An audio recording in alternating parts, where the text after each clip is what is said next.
नमस्कार, मैं हूं अजय शर्मा और आप देख रहे हैं टाइम मीडिया सिटी हलचल का खास कार्यक्रम सत्ता का संग्राम। 17 नवंबर को मध्य प्रदेश की 230 विधानसभा सीटों के लिए मतदान हुआ और 3 दिसंबर को इसके परिणाम सामने आएंगे। लेकिन इन सब के बीच जो एग्जिट पोल आए हैं उसके बाद कहीं ना कहीं कई नेताओं के मन में लड्डू फूट रहे हैं, तो कईयों के बीच में मंथन भी शुरू हो चुका है। एग्जिट पोल अलग अलग एजेंसियों ने किया है, लिहाजा कई एग्जिट पोल में भाजपा की सरकार बनती हुई नजर आ रही है, तो कई जगह कांग्रेस ने बढ़त बना ली है। लेकिन इन सब के बीच कांग्रेस और भाजपा के अपने अपने दावे हैं, अपने अपने इन दावों के बीच में शाहजहांपुर विधानसभा की अगर बात करें तो यहाँ पर भी कांग्रेस और बीजेपी में कड़ी टक्कर देखने को मिल रही है। बीजेपी जहां लाडली बहना योजना के आगे लगातार लोगों के बीच में पहुंची और जिस तरीके से जो बढ़ा हुआ मतदान का प्रतिशत था उसे अपने पक्ष में बता रही है, वहीं कांग्रेस लगातार यह दावा कर रही है कि इस सीट पर हुकुम सिंह कराड़ा कांग्रेस के रूप में लगातार विजयी होते हुए चले आ रहे हैं और इस बार भी हुकुम सिंह कराड़ा यहां पर विजयी होंगे। साथ ही साथ शुजालपुर और कालापीपल में भी कांग्रेस जीत का दावा कर रही है। 3 तारीख को परिणाम के साथ में तस्वीर स्पष्ट हो जाएगी, लेकिन उसके पहले टाइम मीडिया सिटी हलचल लगातार सत्ता के संग्राम में आपको तस्वीर दिखा रही है कि किस तरीके से दोनों दलों के द्वारा अपने जीत के दावे किए जा रहे हैं। मेरे साथ में भारतीय जनता पार्टी और कांग्रेस के यहाँ पर जनप्रतिनिधि मौजूद हैं। सबसे पहले कांग्रेस से ही बात कर लेते हैं, महेंद्र सेंगर हमारे साथ में। सर, क्या कुछ कहेंगे, जो एग्जिट पोल आए हैं कितना मानते हैं, संभावना है? बताया जा रहा है कि प्रदेश में फिर से बीजेपी की सरकार बनने जा रही है, लेकिन आपके नेता कमलनाथ का कहना है कि प्रदेश और देश विजन से चलता है, न कि टेलीविजन से। सही है। जो एग्जिट पोल आ रहे हैं, ये एग्जिट पोल के सर्वे पहले तो ग्राउंड लेवल पर करते थे, लेकिन प्रायः ये देखा गया इस चुनाव में अधिकतर सर्वे वालों ने सिर्फ कॉलिंग सर्वे कराए, और कॉलिंग सर्वे किन लोगों को करे, कहाँ करें, ये उनको मालूम है, और कॉल कितने किए। सर्वे चीज़ अलग चीज़ है, पहले ग्राउंड लेवल पर तो आओ, धरातल पर, धरातल से सर्वे करो, ऊपर से हवाई सर्वे है ये। इसलिए ये एग्जिट पोल जितने भी हुए हैं लगभग जनता के द्वारा दिए गए वोटों से बहुत भिन्न है, और एग्जिट पोल ये सब फेल हो जाएंगे। जनता ने बड़े शांति से अच्छा मतदान किया है, और जो जनता का मतदान है वो कांग्रेस के पक्ष में है। बीजेपी के जिला महामंत्री दिनेश जी, एग्जिट पोल में बीजेपी की सरकार बनती हुई नजर आ रही, लेकिन कांग्रेस धरातल पर काम करने का दावा कर रही। क्या लग रहा है आपको, किस तरह की तस्वीर नजर आ रही? पहले तो आपके चैनल को बधाई देता हूँ, धन्यवाद देता हूँ कि अच्छे विषय को लेकर आपने डिबेट आयोजित की है। कांग्रेस चाहे कुछ भी कहे, एग्जिट पोल सही निकलेंगे या गलत निकलेंगे ये 3 तारीख की बात है, लेकिन मैं इतना ज़रूर करूँगा कि पूरे मध्य प्रदेश में भारतीय जनता पार्टी के पक्ष में जो वातावरण था, भारतीय जनता पार्टी की सरकार के विकास कार्यों को लेकर, जन कल्याणकारी योजनाओं को लेकर जो आम जन में उत्साह था, उसी का परिणाम है कि मतदान का प्रतिशत प्रदेश में बढ़ा है, और निश्चित रूप से भारतीय जनता पार्टी के पक्ष में बढ़ा है। तो भारतीय जनता पार्टी की प्रदेश में सरकार बनेगी, एग्जिट पोल भी सही होंगे, और जनता ने जो भारतीय जनता पार्टी को भरपूर आशीर्वाद मत के रूप में दिया है, उसका परिणाम 3 तारीख को प्रदेश में भारतीय जनता पार्टी की सरकार के रूप में हम सबके सामने आएगा। प्रदीप जी, विधानसभा के संयोजक भी हमारे साथ में। प्रदीप जी, किस रणनीति के साथ आप आगे बढ़े थे, और कितनी उम्मीद है कि यहाँ पर जो कि लंबे समय से कांग्रेस का विजय, हालांकि 2013 को छोड़ दिया जाए तो लंबे समय से हुकुम सिंह कराड़ा की हुकूमत है, इस बार अरुणोदय जरूर होगा, बीजेपी का कमल खिलेगा, कितना विश्वास? निश्चित रूप से भारतीय जनता पार्टी इस प्रदेश के साथ में शाहजहांपुर विधानसभा की सीट भी जीतने जा रही है। जैसा आपने प्रश्न किया है कि किस मुद्दे को लेकर के हम गए थे, तो आपने बताया कि हुकुम सिंह जी लगातार यहाँ पे अपनी हुकूमत को कायम करके और जीत रहे थे। भारतीय जनता पार्टी के उम्मीदवार अरुण भीमावत जी 2013 से 18 के बीच में विधायक रहे थे। हम उनके 5 वर्षीय कार्यकाल में जो विकास इस शाहजहांपुर विधानसभा में हुए उनको लेकर के जनता के बीच में गए। साथ ही मध्य प्रदेश सरकार की जन कल्याणकारी योजनाओं को, जिनका लाभ आम जनता को मिला, उन लोगों के बीच में गए, और उन लोगों के दम पर ही हम ये कह सकते हैं कि निश्चित रूप से इस विधानसभा में भारतीय जनता पार्टी की जीत होगी। और आप देख रहे हो तमाम टीवी चैनलों में भी मध्य प्रदेश में भारतीय जनता पार्टी की स्पष्ट सरकार बन रही है, ये दिखा रहे हैं। ये पूरे जनता का रुझान है, और जनता किस प्रकार से भारतीय जनता पार्टी की जन कल्याणकारी नीतियों को, नेता को और उनकी नीतियों को पसंद करती है, ये जग जाहिर इस चुनाव में 3 तारीख को हो जाएगा। ब्लॉक कांग्रेस अध्यक्ष इरशाद खान भी हैं, जो कि पूरा समय इरशाद जी आपने शुजालपुर में दिया है कांग्रेस की तरफ से। आप पूरा क्या मान रहे हैं? शुजालपुर सीट कांग्रेस का गढ़ मानी जाती है और वहां से तो मंत्री इंदर सिंह परमार थे। ऐसे में पत्थर पर फूल खिलाने के समान कांग्रेस को वहां से चुनौती मिली थी। क्या लग रहा है इस बार किस तरह की तस्वीर शुजालपुर में रहने वाली? सन 2018 में भी सिर्फ 14 दिन पहले हमको शुजालपुर से टिकट मिला। आदरणीय रामवीर सिकरवार जी वहाँ चुनाव लड़े थे और 5600 वोट से कांग्रेस वहाँ पे चुनाव हार गई। 15 महीने की आदरणीय कमलनाथ जी की सरकार रही। 15 महीने में चुनाव हारने के बाद शुजालपुर में रामवीर सिकरवार जी ने 8 नई सड़कें दिलाई, एक हारे हुए विधायक के रूप में। अस्पताल में 6 नए डॉक्टर लेके आए। लगातार 5 साल तक, चाहे वो कोरोना काल हो, चाहे वो बाढ़ की व्यवस्था हो, हर बार हर सुख दुख में रामवीर सिकरवार वहाँ की जनता के साथ, लोगों के साथ खड़े रहे। 15 महीने बाद सरकार गिर गई। भारतीय जनता पार्टी ने आदरणीय इंदर सिंह जी को शिक्षा मंत्री बना दिया। ये जो चुनाव शुजालपुर का हुआ है, शुजालपुर का चुनाव 2 लोगों के व्यवहार के ऊपर हुआ। रामवीर सिकरवार जी के साधारणपन, उनकी विनम्रता का चुनाव था। इंदर सिंह जी के व्यवहार के बारे में मैं कुछ नहीं कहूँगा, परसों आपको यहाँ पता चल ही जाएगा। वो पूरी शुजालपुर की जनता, और ये बात हम कांग्रेसियों के लिए नहीं है, ये बात शुजालपुर के भारतीय जनता पार्टी के कार्यकर्ताओं के लिए है, जो पीड़ा उन लोगों की हमको कई लोगों ने सुनाई। 2 व्यक्तियों के व्यवहार के बीच का चुनाव कहा है, लेकिन जब योगी आदित्यनाथ आए थे तो वो भी 2 लोगों को अलग ढंग से परिभाषित करके गए थे। बहुत अच्छी बात, आपने बहुत अच्छा सवाल किया। आदरणीय, आपका न्यूज़ चैनल एक जिम्मेदार न्यूज़ चैनल है। आदरणीय योगी आदित्यनाथ साहब इस देश के एक जिम्मेदार नेता हैं।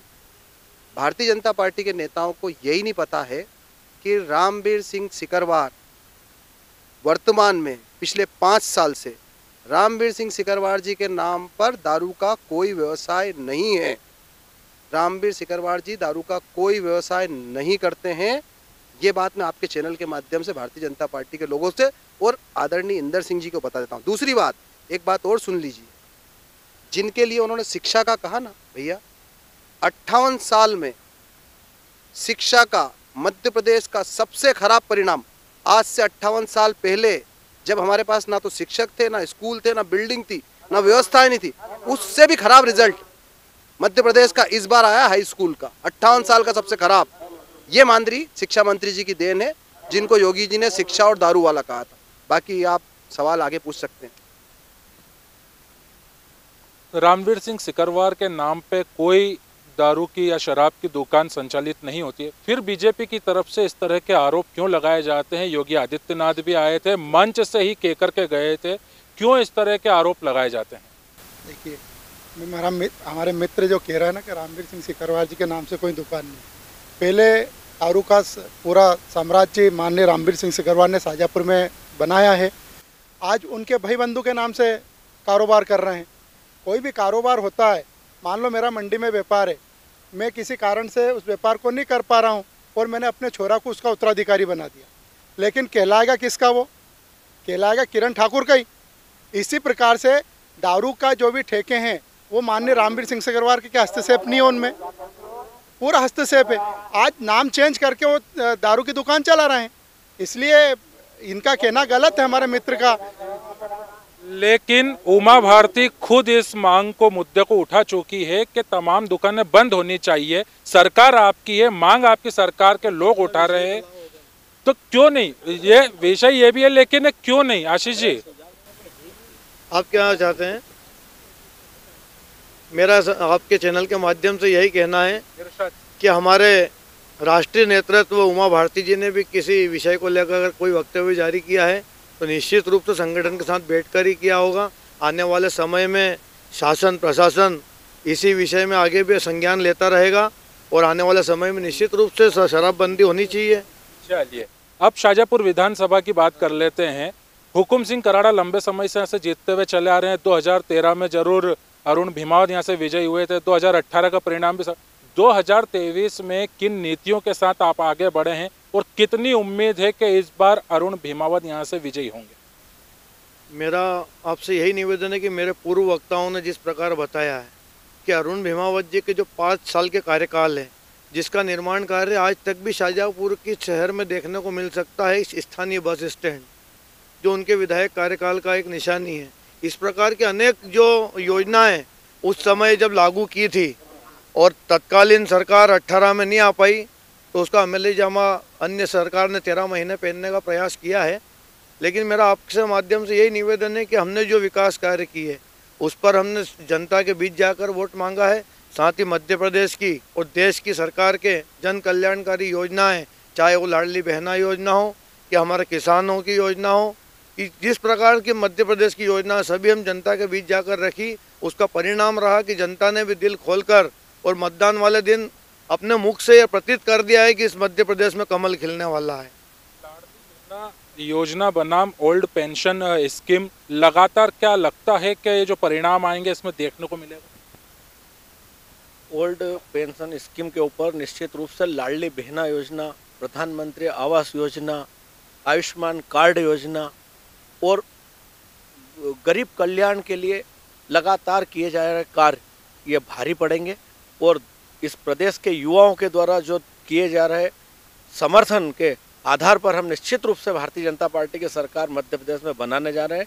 और इन सब लोगों ने ही जो है हमको शाहजहाँपुर विधानसभा में भी भारी संख्या में मतदान किया है और हम इसके दम पर यह कह सकते हैं कि पुनः भारतीय जनता पार्टी शाहजहाँपुर में कमल का फूल खिलाने जा रही है।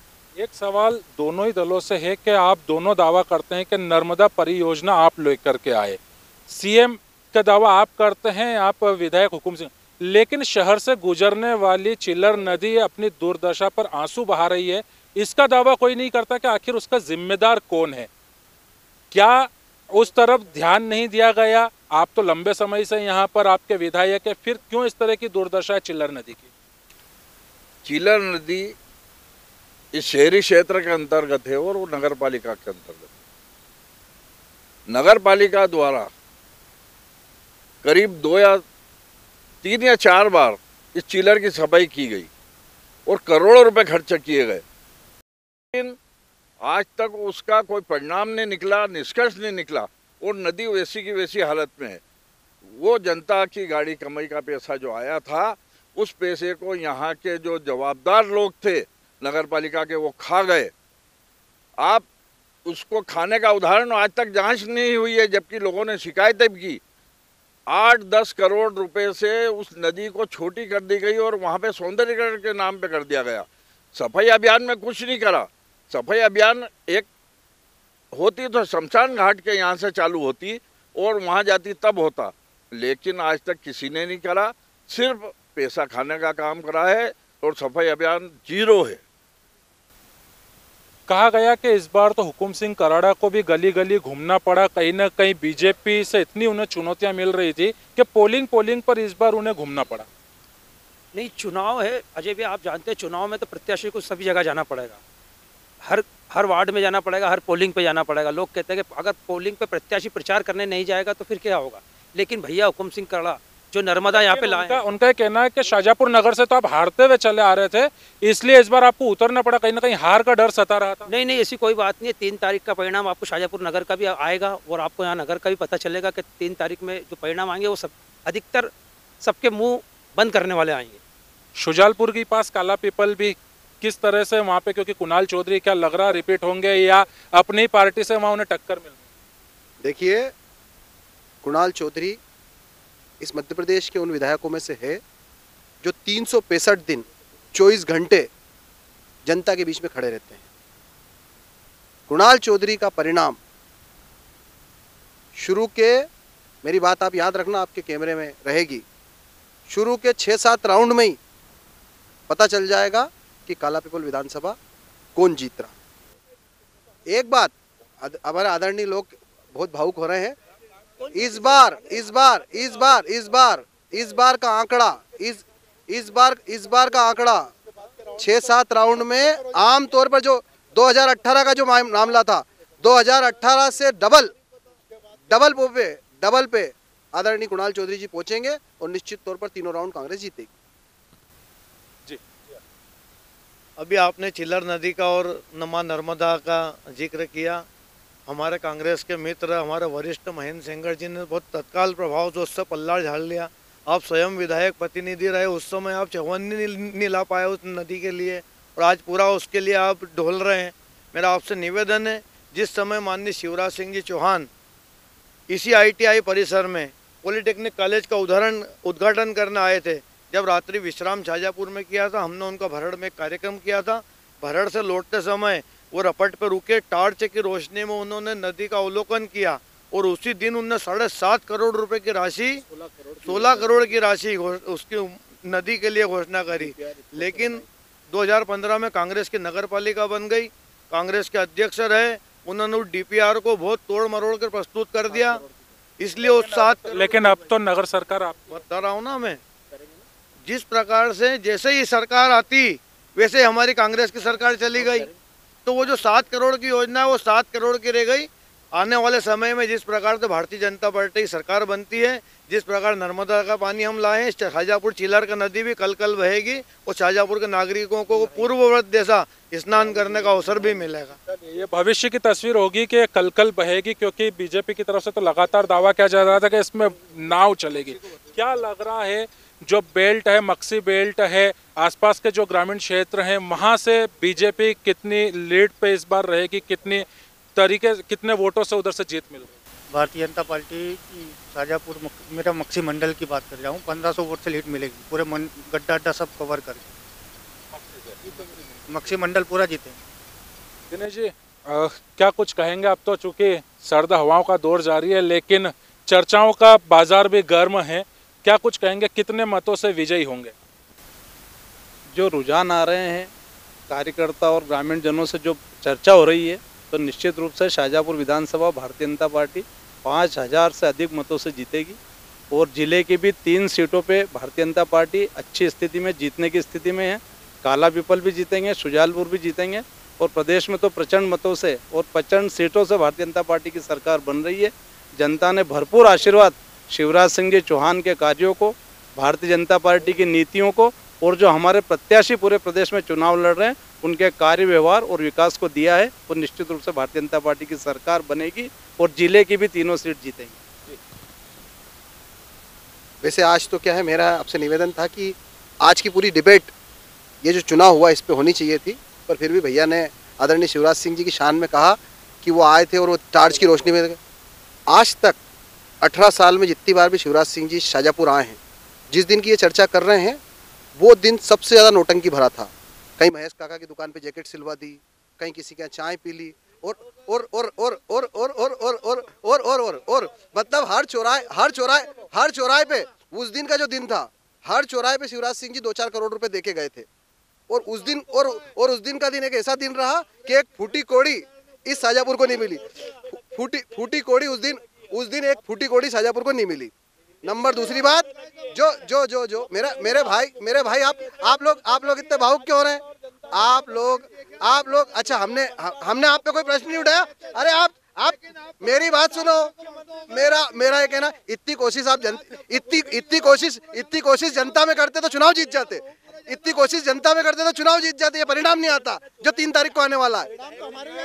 चुनाव आप क्या मान रहे हैं, कराड़ा बनाम प्रधानमंत्री या कराड़ा बनाम अरुण भिमावत? इस बार के चुनाव में हुकुम सिंह कराड़ा शाजापुर से अरुण भिमावत जी को भी हराएंगे और नरेंद्र मोदी को भी हराएंगे, दोनों हारेंगे इस बार। मेरा तो ये निवेदन है, अभी जैसा आशीष भैया ने बोला कि 16 करोड़ रुपए शिवराज जी देके गए थे, मैं तो कह रहा हूँ प्रदेश में जब से वो मुख्यमंत्री, जिस दिन वो 16 करोड़ देके गए थे, जब से वो मुख्यमंत्री, उस 16 करोड़ की निष्पक्ष जिसके पास भी उसकी जांच हो ही जाए, क्योंकि उस नदी में कुछ नहीं हुआ है अभी भी। मेरा तो ये निवेदन है कि भले वो कोई भी हो, वो किसी की भी त्रुटि हो, वो जिसकी त्रुटि हो, अगर वो जनता की गाड़ी कमाई का पैसा है तो 16 करोड़ की जांच हो ही जाए। जिस आईटीआई परिसर में अरे भैया जिस आईटीआई परिसर में आप खड़े हो ये कांग्रेस की देन है। जिस आईटीआई में आप खड़े हो ये कांग्रेस की देन है। ये सामने कॉलेज ये कांग्रेस की देन है। लंबे समय तक विधायक प्रतिनिधि रहे फिर क्यों नहीं उसके चिलर सफाई का हमने जो कहा है करते हैं। और मैं आश्वस्त करना चाहता हूं इस बार वापस कांग्रेस सरकार बनेगी और हुकुम सिंह कराड़ा शाजापुर के विधायक रहेंगे। और एक बात और सुन लीजिए, माननीय अरुण भीमावत जी मेरे वार्ड से ही आते हैं, विधायक का चुनाव मेरे वार्ड में ही रहते हैं। इस चुनाव का आप आंकड़ा लिख लेना, अरुण भीमावत जी 1 लाख वोट के अंदर रहेंगे और कराड़ा जी 1 लाख से ऊपर जाएंगे। और ये रिजल्ट 3 तारीख को आप फाइनल समझना। अरुण भीमावत जी मैंने आपको पहले ही बताया था, इससे पहले भी अपनी हुई थी, 10 से 12 हज़ार वोटों से अरुण भीमावत चुनाव जीत रहे हैं। और इनके वार्ड 19 की तो हमने इनके वार्ड 19 में ही इनको हराया है, पार्षद में भी हराया है और इस चुनाव में भी हम विधानसभा में 200 वोट से लीड लेने जा रहे हैं। नहीं, वार्ड नंबर 19 महेंद्र सेंगर के बगैर नहीं जीत सकते। महेंद्र रुपेंद्र तोमर हमने कमला बुआ को हमने वहाँ से पार्षद बनाया और इनको ही वहाँ से चुनाव हराया है। और फिर हम चुनाव जीतते। मेरे मित्र बरसों पुरानी बिल्डिंग के गीत गा रहे हैं। इनको एक ही कहना चाहूंगा कि गया जमाना नेहरू का, आया जमाना भेरू का, नरेंद्र मोदी जिंदाबाद। और ये जिस पॉलिटेक्निक कॉलेज में गिनती करने जाएंगे वो भारतीय जनता पार्टी सरकार की देन है। एक अंतिम मेरे मित्रों से एक ही सा बात है, 3 तारीख को अगर शाजापुर विधानसभा कांग्रेस जीतेगी तो क्या ये नरेंद्र मोदी की हार मानेंगे?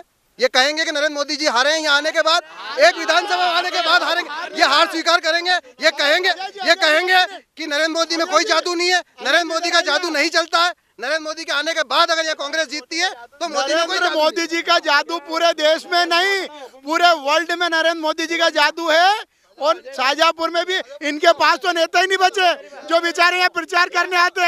हमारे पास तो नेता थे तो प्रचार करने ये नरेंद्र मोदी जी की देन है कि इनके विधायक जी जो कभी गाँव में जाना पसंद नहीं करते वो पोलिंग शाजापुर की गली गली में चुनाव वाले दिन घूमे।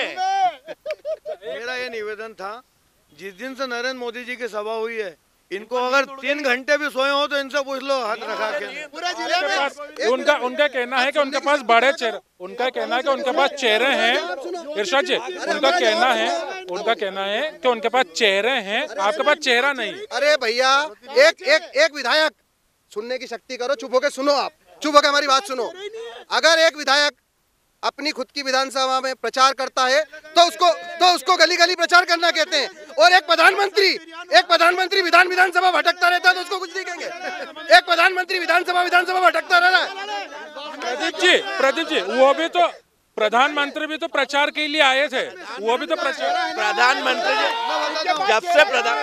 जब से प्रधानमंत्री जी बने हैं नरेंद्र मोदी जी, कभी कहीं का भी प्रदेश का चुनाव होया हर चुनाव में वो प्रचार करते, लेकिन इनके विधायक कभी प्रचार करने नहीं आते थे, गली गली घूमे। क्या विधानसभा चुनाव के जरिए लोकसभा की तैयारी करने के लिए आए थे प्रधानमंत्री? बिल्कुल, लोकसभा भी है, लोकसभा चुनाव सामने है और विधानसभा का चुनाव प्रदेश का सेमीफाइनल है।